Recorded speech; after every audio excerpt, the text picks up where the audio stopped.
Hello everyone, moments with শ্রেয়াতে তোমাদের আবারও welcome জানাই। আমাদের টিচারদের সামার ভ্যাকেশন প্রায় শেষের পথে, আর কিছুদিনই বাকি। তাই কিছুজন কালিগস মিলে আমরা উইকেন্ডে প্ল্যান করেছিলাম একটু খাওয়া দাওয়া করতে আর ঘুরে আসতে। তাই যেই কথা সেই কাজ, সবাই মিলে শনিবার বিকেলবেলা চলে গেছিলাম একটু সাউথ সিটি ঘুরে আসতে। সাউথ সিটি গিয়েই আমরা একটা কিড সেকশনে ঢুকেছিলাম, যেখানে বাচ্চাদের বিভিন্ন রকম জিনিস পাওয়া যায়। আর আমি আর ডিপি একটা নতুনত্ব জিনিস দেখে আমরাও লেগে গেছিলাম খেলতে, কারণ আমরা ছোটোবেলায় এরকম খেলনা পাইনি। তো একটু তো খেলতে ইচ্ছা করছিল, কিন্তু বেশ ভালো লাগলো, তাই একটুখানি ট্রাই করছিলাম। তারপর খেলাটা হয়ে যাওয়ার পর আমরা সোজা চলে গেছিলাম একদম ফুড কোর্টে। ফুড কোর্টে গিয়ে আমরা ডমিনোস থেকে অর্ডার করেছিলাম চিকেন ক্যান্টোনিজ পিৎজা 3টে। ওটাই আমরা সন্ধ্যাবেলায় স্ন্যাক্স হিসাবে খেয়েছিলাম। এরপর আমাদের প্ল্যান ছিল সবার ডিনার করার।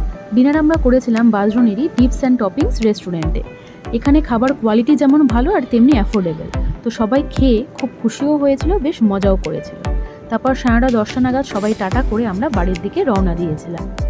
এরকমভাবেই আমি একটা দিন পুরো কালিকদের সাথে মজা করে কাটালাম। তো কেমন লাগলো অবশ্যই কিন্তু জানিও। টাটা।